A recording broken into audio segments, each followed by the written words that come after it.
Hello students, मैं doctor प्रिय रंजन हूँ।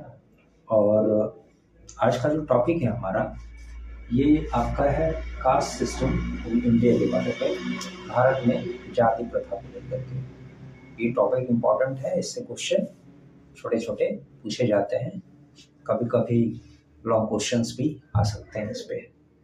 तो सबसे पहले जो कास्ट की बात आती है, तो ये जो कास्ट वर्ड है ये असल में पोर्टुगीज यानी पुर्तगाली शब्द है। ठीक है, इसका अर्थ होता है अंतर संबंध, अंतर्भेद करना।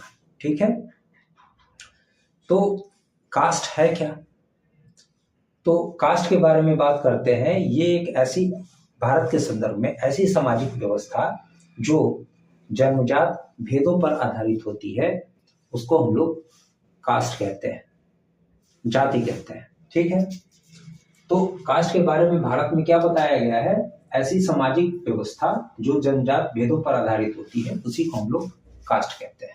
ठीक है, अब चलते हैं कि ये जो कास्ट की विशेषताएं होती है हमारे यहाँ, जाति की जो विशेषताएं होती हैं भारत के संदर्भ में, सबसे पहले तो बहुत सारी जातियां होती हैं, लेकिन एक जाति सिर्फ अपनी जाति में ही विवाह ही स्थापित करते हैं, अपनी जातियों में ही ये विवाह करते हैं।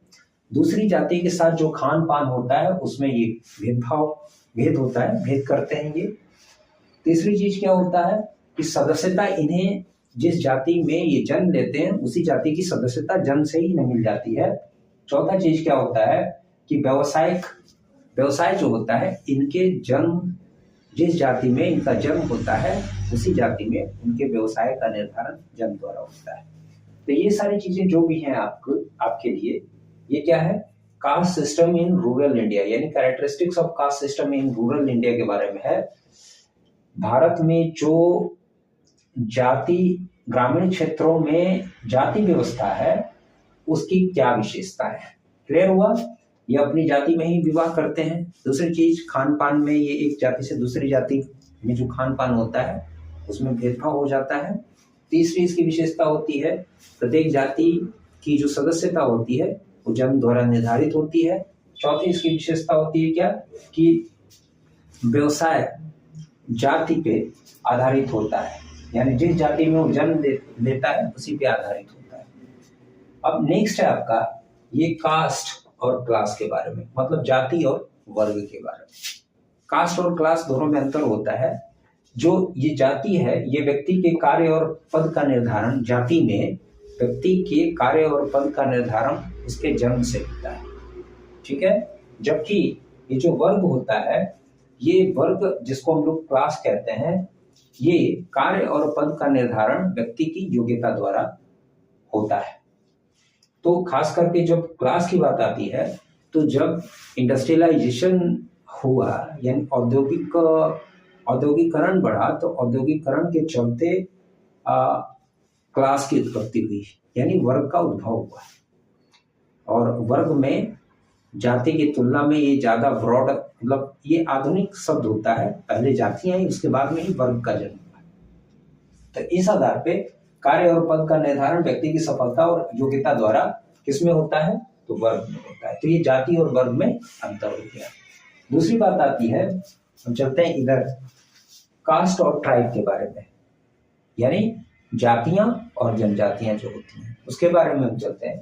तो जातियां और जनजातियों को लेकर के हम बात करते हैं। तो एक जाति जो होता है वो विभिन्न क्षेत्रों में निवास करती है, लेकिन जो जनजातियां होती हैं उनका एक निश्चित संस्कृति होती है, निश्चित भूभाग होता है, वहीं पर ये निवास करती है और एक निश्चित उनका भाषा भी उनकी निश्चित होती है। तो इस तरह भाषा भी नहीं कहेंगे, उसको हम बोली कहेंगे। विभिन्न क्षेत्रों में देखिए, तो कास्ट और ट्राइब में क्या अंतर हो गया? जाति और जनजाति में एक अंतर ये हो गया कि जो जातियां हैं ये विभिन्न क्षेत्रों में निवास करती हैं, जबकि जो जनजातियां हैं ये एक निश्चित भूभाग में निवास करते हैं, जिनका अपना एक निश्चित संस्कृति होता है और निश्चित बोली होती है। इसका मुख्य आधार, कास्ट का जो मुख्य आधार है, जैसा कि हमने पहले बताया, भारत के संदर्भ में ये जन्म होता है। जन्म के आधार पे ही कास्ट, यानी जो व्यक्ति जन्म अगर किसी कास्ट में लेता है तो जन्म के आधार पे ही उसके जाति का निर्धारण होता है। क्योंकि जनजातियों में क्या होता है ये एक निश्चित भूभाग में जो निवास करती हैं उसी के आधार पे जनजाति को पहचाना जाता है।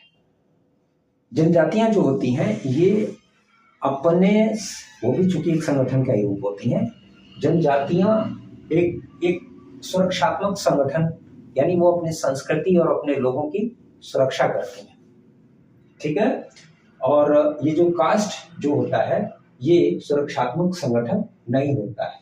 तो जाति और जनजाति में ये अंतर हो गए। नेक्स्ट आपका है कास्ट और क्लास के बारे में, ठीक है, जाति और गोत्र के बारे में। तो कास्ट और क्लास की बात करते हैं तो जाति क्या होता है, जाति का आधार संगठन होता है, जबकि गोत्र एक काल्पनिक चीज होता है।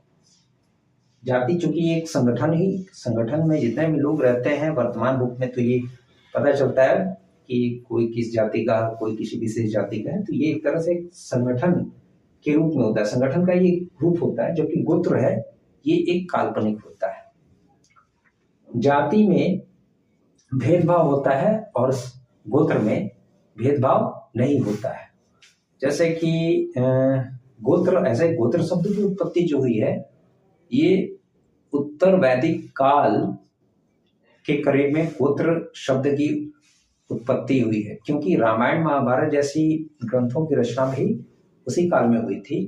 तो शायद आप लोगों ने रामायण सीरियल देखा होगा, तो उसमें आपने देखा होगा कि ऋषि वशिष्ठ के शिष्य में एक आते थे, निषाद राज की भी बात आती है। तो गुरु, एक ही गुरु के जितने भी शिष्य होते थे लोग, उन सबके एक ही गोत्र कहलाते थे। कुछ लोगों के सैंडिल्य होते हैं, कुछ के विश्वामित्र होते हैं, कुछ के भारद्वाज होते हैं, ऐसे करके। तो ये सारी चीजें ऋषियों के नाम पर है, और ऋषि जो इनके कई पीढ़ी पहले के, एक काल्पनिक चीज है ये, कई पीढ़ी पहले कोई ना कोई व्यक्ति उस गुरु के सानिध्य में रह करके विद्याभ्यास किया होगा। तो ये जो गोत्र होता है, जबकि जातियों का आधार ये वास्तविक होता है, ठीक है। जातियों में भेदभाव होता है लेकिन गोत्र में भेदभाव नहीं होता है, क्योंकि बहुत सारी जातियों के लोग एक ही गोत्र के हो सकते हैं। नेक्स्ट है आपका कास्ट और रेस के बारे में, यानी जाति और प्रजाति के बारे में। जाति के बारे में तो हमने ये सारी चीजें देखी हैं। प्रजातियों की जब बात करते हैं तो इनके कद काठी और शारीरिक बनावट के आधार पे ये जो होता है ये अलग होते हैं। जैसे कि आर्य के बारे में कहा जाता है, हम लोग आर्यंस हैं, द्रविड़ हैं, मंगोल हैं, अफ्रीकन्स हैं, इन सब के कद काठी और जो शारीरिक बनावट होता है, रंग होता है, उन सारी चीजों में काफी भेदभाव के कारण ये प्रजातियों के रूप में आते हैं, ठीक है। अब चलते हैं हम जाति प्रथा की उत्पत्ति के कारण। जाति प्रथा की उत्पत्ति के सिद्धांत कुछ हैं। तो जाति प्रथा की उत्पत्ति के सिद्धांत में सबसे पहला सिद्धांत जो दिया गया है ये है ट्रेडिशनल थ्योरी। देखिए, theory of evolution of caste system, मतलब क्या हुआ, जाति प्रथा के उत्पत्ति के कारण में सबसे पहला है आपका ट्रेडिशनल थ्योरी है। ट्रेडिशनल थ्योरी का मतलब परंपरागत सिद्धांत, और परंपरागत सिद्धांत के अंतर्गत माना गया है ऋग्वेद को। भारत में जाति का वर्णन सबसे पहले ऋग्वेद में मिलता है, और ऋग्वेद में कहा गया है कि एक मनुष्य का जो शरीर होता है, शरीर का ऊपर का भाग जो होता है, ये जो ऊपर का भाग है ये ब्राह्मण में आता है, उसकी भुजाएं क्षत्रिय में आती हैं, और ये जो पोर्शन होता है ये वैश्य में आता है, और उसके नीचे की जो चीजें होती हैं ये शूद्र में आती हैं। तो इस तरीके से परंपरागत जो सिद्धांत है ये ऋग्वेद को आधार मानता है। राजनैतिक सिद्धांत जो होता है, ये कहा गया है कि राजनैतिक सिद्धांत में जो जाति प्रथा की उत्पत्ति हुई है ये देन किसकी है, ब्राह्मणों की है। धार्मिक सिद्धांत में माना जाता है, धार्मिक सिद्धांत कहता है कि धार्मिक संगठनों के द्वारा जाति प्रथा को दिया गया है। जाति प्रथा का उद्भव धार्मिक संस्थाओं के द्वारा किया गया। और ये जो चौथा है आपका, ये कहता है व्यावसायिक सिद्धांत, यानी ऑक्यूपेशन, जो ऑक्यूपेशनल थ्योरी है। इसमें एक व्यक्ति है नेस्फेल्ड का दिया हुआ है।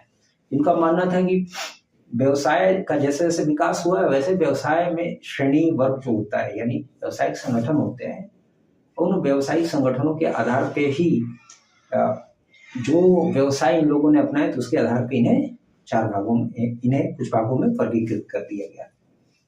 और जो पांचवा है, ये जाति प्रथा की उत्पत्ति के सिद्धांत में विकासवाद का थ्योरी ऑफ इवोल्यूशन होता है। और ये जो विकासवाद का सिद्धांत है, ये दिया गया है आर्थिक संघों का विकास जैसे हुआ उसी के आधार पर विकासवाद का सिद्धांत ये कहता है कि जैसे जैसे आर्थिक संगठन बढ़ते चले गए तो उसके आधार पे जो जाति प्रथा है इसकी उत्पत्ति हुई। सांस्कृतिक एकीकरण का सिद्धांत ये मानता है कि विभिन्न संस्कृतियों के मिलन से जो है ये जाति प्रथा की उत्पत्ति हुई। और जो लास्ट वाला है माना का सिद्धांत है, ये हटन ने दिया था। और हटन का ये मानना था कि भारत में जो आर्य आए थे तो आर्यों के आने से पहले ही भारत में जाति प्रथा थी, लेकिन इन्होंने इसे और ज्यादा अस्पष्ट तरीके से उजागर किया। ठीक है, तो यही सारी चीजें आपको जाति प्रथा के उत्पत्ति से संबंधित क्या हो गए, सिद्धांत हो गए। अब हम बात करते हैं इसकी कास्टिज्म के बारे में। कास्टिज्म जो होता है ये यानी जाति प्रथा, ठीक है, जाति प्रथा की बात करते हैं। भारत में खास करके कास्टिज्म आप देख रहे होंगे। कास्टिज्म जो होता है ये हमारे राष्ट्रीय एकता में यानी नेशनल जो यूनिटी होती है उसमें बाधक होता है। कास्टिज्म है क्या, तो जब लोग जाति के आधार पर संगठित होते हैं और अपने समूह के प्रति अनन्य भक्ति रखते हैं, उसी को हम लोग कास्टिज्म कहते हैं। अन्य समूहों की तुलना में अपने समूह के प्रति एकजुट रहते हैं और अनन्य भक्ति दिखाते हैं, उसी को हम लोग क्या कहते हैं, कास्टिज्म कहते हैं। एक बार फिर देख लीजिएगा, जब लोग जाति के आधार पर संगठित होते हैं और समूह के प्रति विशेष लगाव दिखाते हैं, उसी को हम लोग क्या कहते हैं, जाति कहते हैं, जाति प्रथा कहते हैं। सॉरी, कास्टिज्म यानी जातिवाद कहते हैं। ठीक है, जाति प्रथा इसको नहीं कहेंगे, जातिवाद कहेंगे इसको, जातिवाद। अब देखिए इसमें क्या है, इसके कुछ डिमेरिट्स हैं। डिमेरिट्स में सबसे पहले क्या है, ऑब्स्टिकल्स ऑफ नेशनल यूनिटी, यानी कि राष्ट्रीय एकता में ये बाधक होता है। ठीक है, दूसरा ये क्या है इसका डिमेरिट कि ऑब्स्टिकल्स ऑफ न्यू इन्वेंशन, जो नए खोज होती, नए इन्वेंशन, नई जो उसको हम लोग क्या कहते हैं, न्यू रिसर्च जो होता है उसमें ये बाधक होते हैं। ठीक है, क्योंकि जो अच्छे जो लोग होते हैं पढ़ने में या जो अच्छे रिसर्चर्स होते हैं, सिर्फ कास्टिज्म बेसिस पे उनको रिसर्च का मौका नहीं मिल पाता है, या फिर उनके साथ जो उसका गाइड होता है, सुपरवाइजर होते हैं, जो भी लोग होते हैं थोड़े भेदभाव होते हैं। तो उससे क्या होता है कि सामाजिक विषमता उससे आ जाती है।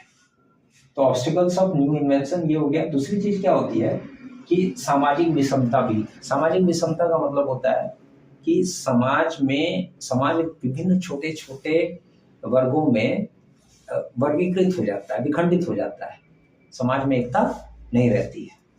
तो ये सभी आपके जो कास्टिज्म है उसके डिमेरिट्स।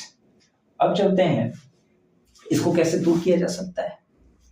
तो इसको दूर किया जा सकता है कैसे, तो चेंजेस इन कास्ट सुप्रीमेसी, यानी कि जो अपने जाति की श्रेष्ठता का जो भाव होता है उसमें बदलाव करके, और ये बदलाव कैसे हो सकता है, शिक्षा के द्वारा हो सकता है।